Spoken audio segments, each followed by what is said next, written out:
সুধী দর্শক মণ্ডলী, উন্নয়নে পিকেএসএফ অনুষ্ঠানে আপনাদেরকে স্বাগত জানাচ্ছি।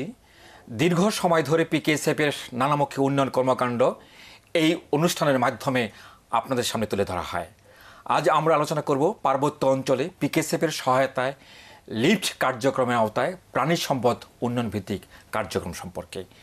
এই আলোচনায় অংশগ্রহণ করার জন্য আমাদের সাথে উপস্থিত রয়েছেন পল্লী কর্মশাক ফাউন্ডেশনের মহাব্যবস্থাপক জনাব AQM গোলাম মাওলা, এবং আমাদের সাথে আরও রয়েছেন পিকেএসএফেরই সহযোগী সংস্থা ইন্টিগ্রেটেড ডেভেলপমেন্ট ফাউন্ডেশনের নির্বাহী পরিচালক জনাব জহিরুল আলম। আপনাদের উভয়কে স্বাগত জানাচ্ছি।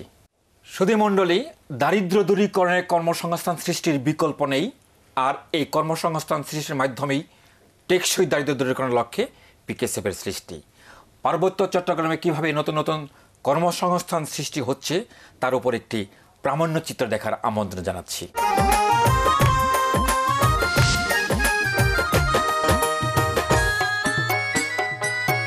পিকেএসএফ তাদের সহযোগী সংস্থার মাধ্যমে নিম্ন আয়ের জনগোষ্ঠীর আয় বর্ধনমূলক নানা কার্যক্রম বাস্তবায়ন করে আসছে, আর পিকেএসএফ এর উন্নয়নমূলক এ সফল কার্যক্রমের মধ্যে লিফট অন্যতম। লিফটের আওতায় পিকেএসএফ তাদের সহযোগী সংস্থার মাধ্যমে খাগড়াছড়ি পার্বত্য জেলার মাটিরাঙ্গার রসুলপুর গ্রামে ব্ল্যাক বেঙ্গল গোট জাতের ছাগলের জাত সংরক্ষণ ও এ জাতের ছাগল চাষের প্রসারের জন্য বৈজ্ঞানিক পদ্ধতিতে আধুনিক ব্যবস্থাপনায় ব্ল্যাক বেঙ্গল জাতের ছাগলের খামার গড়ে তুলেছে। অনগ্রসর জনগোষ্ঠীকে এখানে এনে এই কৃষিভিত্তিক প্রশিক্ষণ দেওয়ার জন্য এই ইন্টিগ্রেটেড ফার্ম এর কাজ চলছে। এই এলাকায় ব্যাপকভাবে ছাগল পালনে সবাই উৎসাহিত হয়েছে। আমাদের এই প্রকল্পে থেকে উৎসাহিত হয়ে প্রশিক্ষণ পেয়ে এখন প্রত্যেকটা সদস্যের বাড়িতে ছাগল পালন কর্মসূচি আছে, এবং তারা মাছা পদ্ধতিতে ছাগল পালন করে তারা বেশ লাভবান হচ্ছে, আর্থিকভাবে সচ্ছল হচ্ছে। এই খামারে বেশ কয়েকটি সুস্থ সবল পিতা ছাগল রয়েছে, যার মাধ্যমে এই এলাকার পারিবারিকভাবে ছাগল পালনকারীরা সঠিক জাতের ছাগল উৎপাদন করতে পারছে। এ খামারে মা ছাগল থেকে প্রাপ্ত ছাগলের বাচ্চা বড় হলে পিকেএসএফ এর সহযোগী সংস্থা ছাগল পালনে আগ্রহী সদস্যদের বৈজ্ঞানিক পদ্ধতিতে ছাগল পালনের প্রশিক্ষণ প্রদানের পর ন্যায্য মূল্যে সরবরাহ করে।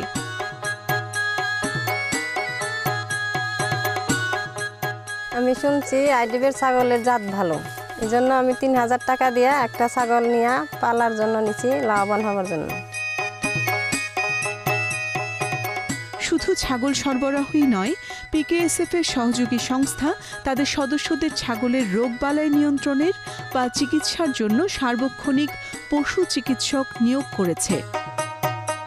ছাগলের নিয়ে পর্যায়ে আমরা পিপিআর ভ্যাকসিন দিয়ে থাকি, কীটনাশক ট্যাবলেট আমরা খাওয়াই, আর কোনো কিছু নানা ধরনের রোগ বালাই যদি আক্রমণ যদি করে আমরা এটা আমাদের প্রাণী ডাক্তার এবং আমি সহ মিলে আমরা এখানে চিকিৎসা করেই থাকি। খাগড়াছড়ি সদর উপজেলার শব্দমিয়া পাড়ার নাদিরা বেগম পিকেএসএফ এর সহযোগী সংস্থা থেকে ছাগল পালনের প্রশিক্ষণ ও আর্থিক সহায়তা নিয়ে পারিবারিক ছাগলের খামার গড়ে তুলেছেন। তিনিও অন্য সদস্যদের মতো পিকেএসএফ এর সহযোগী সংস্থার খামার থেকে 4টি মা ছাগল ও 1টি পিতা ছাগল নিয়ে খামার শুরু করেন। 2 বছর আগে তিনি অন্য কাজ করলেও বর্তমানে তিনি শুধু ছাগল পালনকেই পেশা হিসেবে নিয়েছেন। এখন আমি ছাগল পালতে আছি, এখন আশেপাশের মানুষ আমার এখানে দেখি ওরাও ছাগল পালতে আছে আর সহযোগিতা নিতে আছে, আমার থেকে যোগাযোগ করতে আছে, ডাক্তার আসে কিভাবে আমার থেকে মোবাইল নম্বর নিতে আছে, আমার সাথে যোগাযোগ করতে আছে। আমি অনেক ভালো আছি। তার খামারে এখন ছোট বড় 30টি ছাগল রয়েছে। তিনি ছাগল পালনের পাশাপাশি নিজ বাড়িতে হাঁস মুরগিও পালন করেন। ছাগলের খামার ও হাঁস মুরগি পালনের আয় দিয়েই তিনি নিজ সংসার চালাচ্ছেন। ইতিমধ্যে আমরা খাগড়াছড়ি শাখায় 60 জন সদস্যকে পিকেএসএফ এর তত্ত্বাবধানে ছাগল পালনের উপর ব্ল্যাক বেঙ্গল ছাগল পালনের উপর প্রশিক্ষণ দিয়েছি, এবং 40 জন সদস্যকে আমরা ছাগলের ঋণ দিয়েছি। 2 জন সদস্যকে আমরা বাঘ সেন্টার করার জন্য 2টি করে 4টি ফাটা দিয়েছি। সদস্যরা নিজেদের ছাগল পাল দিচ্ছে, পাশাপাশি এলাকার অন্যান্য সদস্য এবং এলাকার মানুষরা এসে পাল দিয়ে যাচ্ছে। এতে করে যারা বাঘ সেন্টার দিয়েছে তারা আর্থিকভাবে লাভবান হচ্ছেন। আমি আমার তদারকিতে দেখেছি যেসব সদস্য ছাগল পালন করছে তারা পূর্বের তুলনায় আর্থিকভাবে অনেক ভালো আছে। আমি মনে করি তারা স্বাবলম্বী হয়েছে। এই পাহাড়ি জনপদে ছাগল পালন উৎসাহিত করতে ও ছাগল পালন করে আর্থিক লাভবান হতে পিকেএসএফ এর সহযোগী সংস্থা কর্তৃক বাস্তবায়িত লিফটের আওতায় গড়ে তোলা ব্ল্যাক বেঙ্গল গোটের খামার বিশেষ অবদান রেখে চলেছে।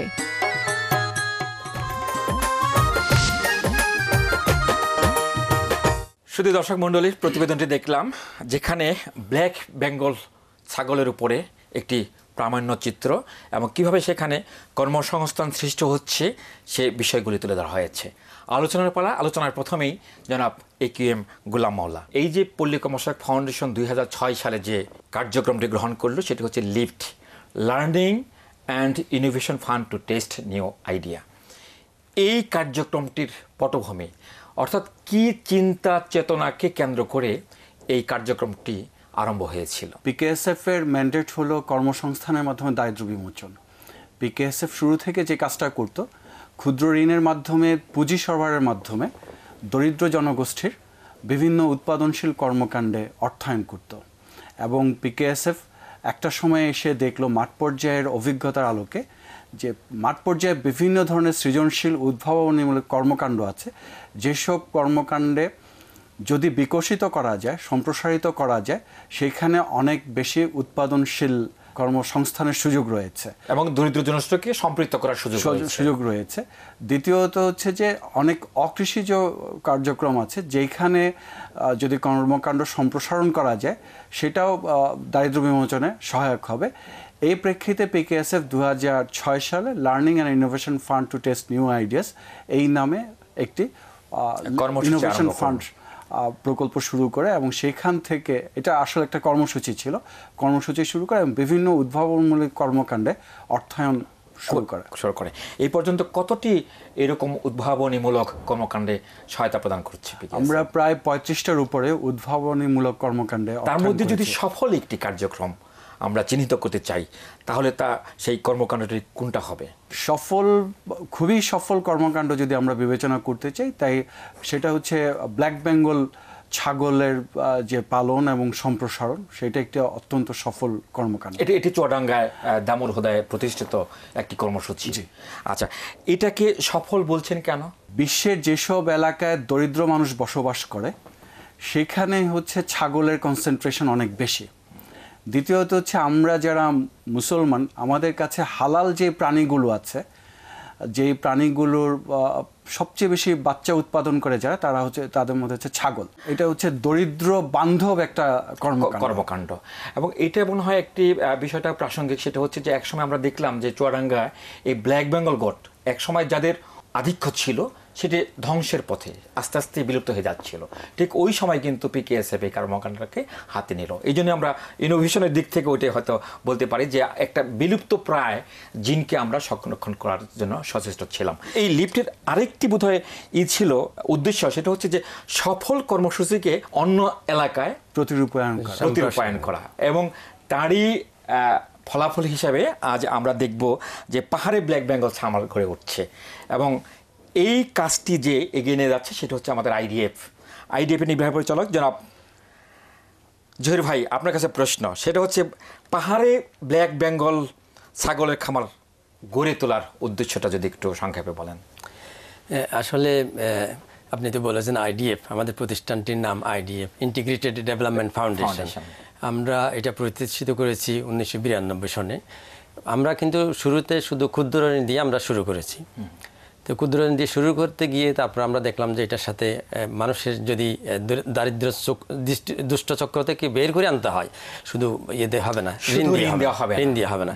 এটার সাথে স্বাস্থ্য লাগবে, এটার সাথে শিক্ষা লাগবে, এটার সাথে তার সামর্থ্যের বিষয় জড়িত। এই জন্য আমরা পর্যায়ক্রমে আমরা শুধু ঋণের সাথে অনেকগুলি কম্পোনেন্ট এখানে যুক্ত করেছি পর্যায়ক্রমে। এটা আমাদের ফার্মারদের, আমাদের সদস্যদের নিড অনুযায়ী, তাদের প্রয়োজন অনুযায়ী। তো এইটা এই যে আমাদের চলার পথে আমরা শুরুতেই কিন্তু পিকেএসএফ এর পার্টনারশিপ আমরা পেয়েছি। 90 দশকের কথা। হ্যাঁ, সেই 1996 সালের কথা। তো তারপর থেকে তো একসাথেই আমরা যে সহযোগিতা পেয়ে আসছি। আর এটা আমার আগে থেকেই যখন আমরা আইডিএফ প্রতিষ্ঠিত করি তখন থেকে যে ইন্টিগ্রেটেড অ্যাপ্রোচে, এবং এই জন্য নামটা হচ্ছে ইন্টিগ্রেটেড ডেভেলপমেন্ট ফাউন্ডেশন। তো সেটা যখন এই পাহাড়ও কিন্তু ছাগল পালন কিন্তু না আছে কিন্তু এটা এই যে ব্ল্যাক বেঙ্গল এটার মতো এত প্রোডাক্টিভ না, এটার মতো এত উন্নত না। তো এইটা ওই জন্য আমরা মনে করলাম যে এটা একটা, আমার মনে হয় যে দারিদ্র্য বিমোচনে একটা বড় টুলস হিসাবে আমরা এটা এখানে ইমপ্লিমেন্ট করতে পারি। তো এই জন্য কিন্তু আমরা ফার্মার প্রশিক্ষণ কিন্তু একটা ইন্টিগ্রেটেড পার্ট অফ দি আমাদের সামর্থ্য বৃদ্ধির কথাটা জি এটা ফার্মার কিন্তু আমরা এটা বিভিন্ন ব্রাঞ্চ পর্যায়ে বিভিন্ন জায়গায় একদিনের প্রোগ্রাম হাতে কলমে যতটুকু পারি দিছি, কিন্তু এটাকে আমরা একটা অর্গানাইজড ইনস্টিটিউশনাল শেপ দিতে চাচ্ছি। তো এইখানে যখন পিকেএসএফকে আমরা প্রস্তাব দিলাম যে হ্যাঁ আমরা ব্ল্যাক বেঙ্গলের এটা লিফটের আওতায়, পিকেএসএফের লিফটের আওতায় ব্ল্যাক বেঙ্গলের এই যে সম্প্রসারণটা আমরা এখানে করতে পারি, তখন এইটার যে ব্রিডিং ফার্ম প্লাস ওখানে যে ট্রেনিংটা হবে, ডেমনস্ট্রেশন, এটা করার জন্য আমরা সাপোর্ট পেয়েছি পিকেএসএফ থেকে। এবং এটা আমাদের ওই এলাকার খাগড়াছড়ি এলাকার আমরা প্রায় 2000 সদস্যকে প্রশিক্ষণ দিয়েছি এর মধ্যে, এবং ওখান থেকে ছাগল, ব্ল্যাক বেঙ্গল ছাগল দিয়েছি। এখন আমার মনে হচ্ছে 10,000-এর উপরে তাদের ছাগলের সংখ্যা পার হয়ে গেছে। আপনি যেটা বললেন যে সেদিন হয়তো বা খুব বেশি দূরে না, যেখানে আমরা 10 থেকে 10 লক্ষে পৌঁছে যেতে পারবো, পৌঁছে যাবে। অনেক ধন্যবাদ। আমাদের একটি বিরতি নিতে হচ্ছে। শুধু দর্শক মণ্ডলী, বিরতির সময় এবং বিরতির পরেও আমাদের সাথে থাকবেন।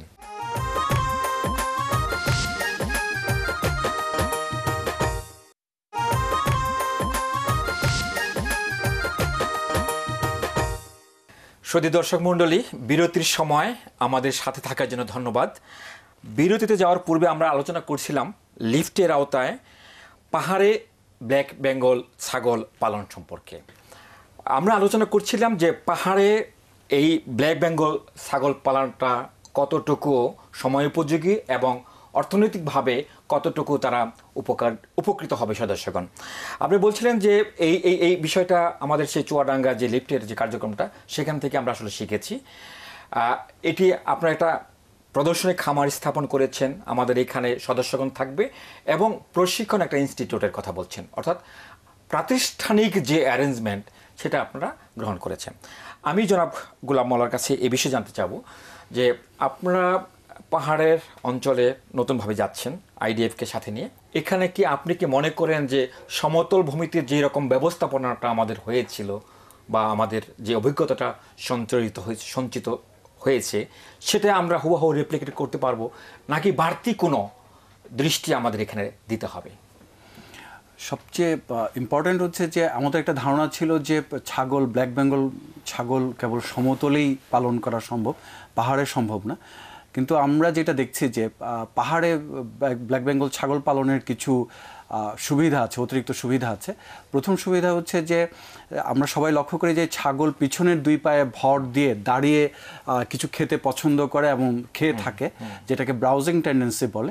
পাহাড়ে এই সুযোগটা অনেক বেশি আছে। দ্বিতীয়ত হচ্ছে পাহাড়ে প্রচুর গাছগাছালি আছে, এবং পাহাড়ে যেহেতু উঁচু নিচুতে উঠে ছাগল খাওয়া দাওয়া করতে হয়, নর্মালি পাহাড়ে হচ্ছে ছাগলগুলো একটু স্বাস্থ্যবান হয়। দ্বিতীয়ত হচ্ছে যে পাহাড়ে রোগের প্রাদুর্ভাবটা কম হয়। যেমন আমাদের সমতল এলাকায় অনেক পিপিআর আক্রান্ত রোগের ঘটনা ঘটে, কিন্তু এই পার্বত্য এলাকাগুলোতে সেখানে পিপিআর আক্রান্ত হয় না। পিপিআর বা এফএমডি ঝুঁকিমুক্ত থাকবে, ঝুঁকিটা অনেক কম, রোগের দিক থেকে অনেক কম থাকবে। এবং এইসব কারণে আমরা যেটা লক্ষ্য করছি যে পাহাড়ে যারা বসবাস করছেন তারা ছাগল পালনের উপর অনেক বেশি আগ্রহ নিচ্ছেন, এবং তাদের নর্মালি খামারে ছাগল সংখ্যা সমতলের চেয়ে বেশি। কিন্তু আমাদের চুয়াডাঙ্গার যে অভিজ্ঞতা সেটা হচ্ছে মাচায় ছাগল পালনের অভিজ্ঞতাটা আমরা অর্জন করেছি, এবং সেই ক্ষেত্রে কি পাহাড়ি অঞ্চলে এই উন্মুক্তভাবে বা মাচা দুটি থাকবে, নাকি এটি যদি একটু বলেন? মাচা সিস্টেমটা ছাগল রাখার জন্য, ছাগলের থাকার জন্য, রাতে থাকার জন্য এটা কিন্তু খুব উপযোগী।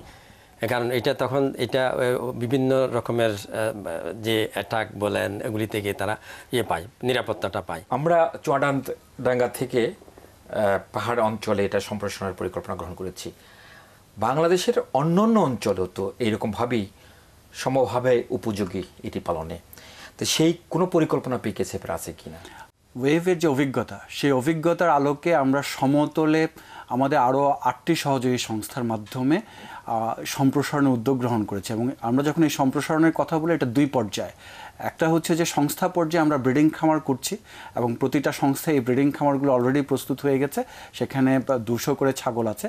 এবং আমরা সদস্য পর্যায়ে, অর্থাৎ দরিদ্র, অতি দরিদ্র এবং ক্ষুদ্র উদ্যোক্তা খানা পর্যায়ে আমরা সাপোর্ট দিচ্ছি। এবং এই সাপোর্টটা হচ্ছে 2 রকম। আমরা কারিগরি সহায়তা দিচ্ছি, আমরা আর্থিক সহায়তা দিচ্ছি, আর্থিক পুঁজি সরবরাহ করছি এবং কারিগরি সহায়তা খানা পর্যায়ে। এবং খানা পর্যায়ে যে আমরা কারিগরি সহায়তা দিচ্ছি, তার জন্য আমরা সংস্থা পর্যায়ে কারিগরি কর্মকর্তা নিয়োগ করা হয়েছে। তারা বাসস্থান ব্যবস্থাপনার উপর যেরকম প্রশিক্ষণ দিচ্ছে, তেমনই হচ্ছে ছাগলের জন্য যেমন কিছু ক্ষেত্রে ঘাস উৎপাদন করতে সেই প্রশিক্ষণে দিচ্ছে। বাক সেন্টারগুলোকে আমরা উৎসাহিত করছি বাক সেন্টার স্থাপন করার জন্য। এবং সেই ব্যবস্থাটা তো আমাদের আইডিএফ অঞ্চলে আছে, আমাদেরও সেই বাক সেন্টার আছে।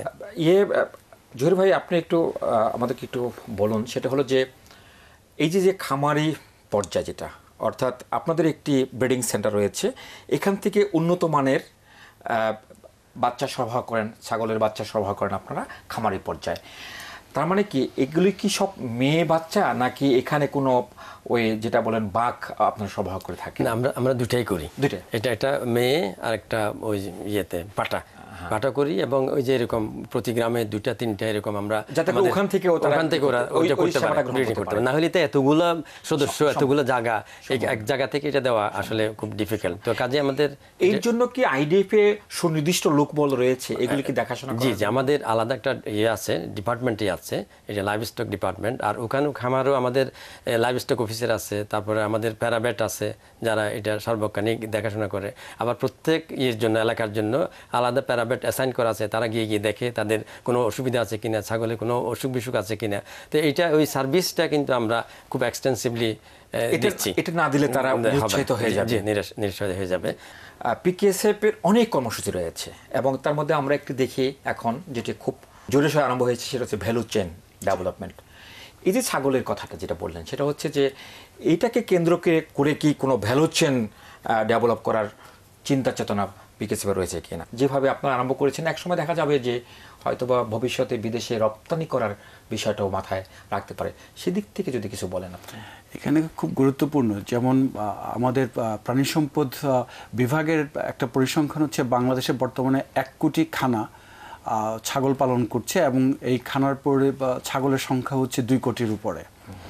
কিন্তু যেটা হচ্ছে যে আমাদের মর্টালিটি রেটটা অনেক কম। আমরা যেটা করতে পারি যে আমাদের লিফটের যে অভিজ্ঞতা আছে, সেইখান থেকে আমরা বিভিন্ন এলাকায় যেখানে ছাগল পালনের সুযোগ আছে, সেখানে আমরা ভ্যালু চেইন সাপোর্ট দিতে পারি যেন ছাগল পালনটা আরও ত্বরান্বিত হয়। আরেকটা হচ্ছে যে আমাদের এই বাজার, আমরা অভ্যন্তরীণভাবে ছাগল যেমন কনজিউম করতে পারি, একই সাথে হচ্ছে আমরা আন্তর্জাতিক বাজারে ছাগলের মাংস রপ্তানির বিষয়টি বিবেচনা করতে পারি। এক্ষেত্রে যেটা করতে হবে, আমাদের সরকারকে এখনই এগিয়ে আসা দরকার, সেটা হচ্ছে যে ইন্টারন্যাশনাল কমপ্লায়েন্স যেটা আছে, সেই কমপ্লায়েন্সগুলো বাস্তবায়নের ব্যবস্থা করতে হবে। যেমন বাংলাদেশের যেই এলাকা, কিছু কিছু এলাকা বাংলাদেশে পিপিআর রোগ হয়, পিপিআর রোগ মুক্ত এলাকা সেটাকে ঘোষণা করতে হবে এবং সেই সব এলাকায় উৎপাদিত ছাগল আমরা বিদেশে রপ্তানি, মাংস রপ্তানি করতে পারি। জনাব জহির ভাই, আপনি কি কিছু যোগ করবেন? জি, আমার মনে হয় যে এটা একটা বিরাট স্কোপ ভবিষ্যতে, আমার মনে হয় আমরা এক্সপোর্ট করার ব্যাপারে। তা আমি কিছু কিছু বাইরের যে আমাদের এখানে আছে ডিপ্লোমেট আছে, তাদের সাথে আলাপ করেছি। তো তারা বলে যে এটা তো কোনো সমস্যা না, আমরা এখানে দরকার হলে এখানে আমরা দিব, এটা এখানে আমাদের একটা স্ক্রিন করার জন্য এখানে যাতে কোয়ালিটিটা মেনটেন করা হয় সেভাবে আমরা ব্যবস্থা করে দিব, আমরা সার্টিফাই করবো, দেন উইল টেক। এটা কিন্তু আমরা যদি আমাদের প্রোডাকশন হয় তাইলে আমার মনে হয় স্কোপ আছে, এটা কিন্তু ডিফিকাল্ট না, আমরা করতে পারবো। আর একটা বিষয় অ্যাড করতে চেয়েছিলাম, সেটা হচ্ছে যে আমাদের দেশে ছাগল পালনের 2টো বড় সমস্যা। একটা হচ্ছে তার মৃত্যু হার অনেক বেশি এবং দ্বিতীয় এই মৃত্যুহার আমাদের যে লিফটের যে প্রকল্প সেখানে আমরা দেখেছি যেখানে মৃত্যুহারটা আমরা অনেক কমিয়ে এনেছি, বিশেষ করে কিড মর্টালিটি এটা শতকরা 5 ভাগের নিচে কমিয়ে এনেছি, এবং সেটা হচ্ছে একটা উন্নত ভালো বাসস্থান ব্যবস্থাপনার মাধ্যমে। এই যে ভ্যালু চেইনের মাধ্যমে আমরা আসলে এই ধরনের সাপোর্টগুলোকে প্রমোট করতে পারি। অনেক ধন্যবাদ জনাব গোলাম মোল্লা, ধন্যবাদ জহির ভাই আপনাকে এই সমৃদ্ধ আলোচনায় অংশগ্রহণ করার জন্য এবং আমাদেরকে সময় দেওয়ার জন্য। সুধী দর্শক মণ্ডলী, কর্মসংস্থানের মাধ্যমে দারিদ্র্য দূরীকরণের লক্ষ্যে কাজ করে যাচ্ছে পিকেএসএফ এবং পিকেএসএফের সহযোগী সংস্থাসমূহ। পুঁজি, প্রযুক্তি এবং প্রশিক্ষণের সমন্বয় ঘটিয়ে নতুন নতুন উদ্যোক্তা সৃষ্টি করে অর্থনৈতিক উন্নয়নের নতুন দিগন্ত সৃষ্টি করবে পিকেএসএফ। সে প্রত্যাশায় আজকের অনুষ্ঠান শেষ করছি। আগামী অনুষ্ঠান দেখার আমন্ত্রণ রইল।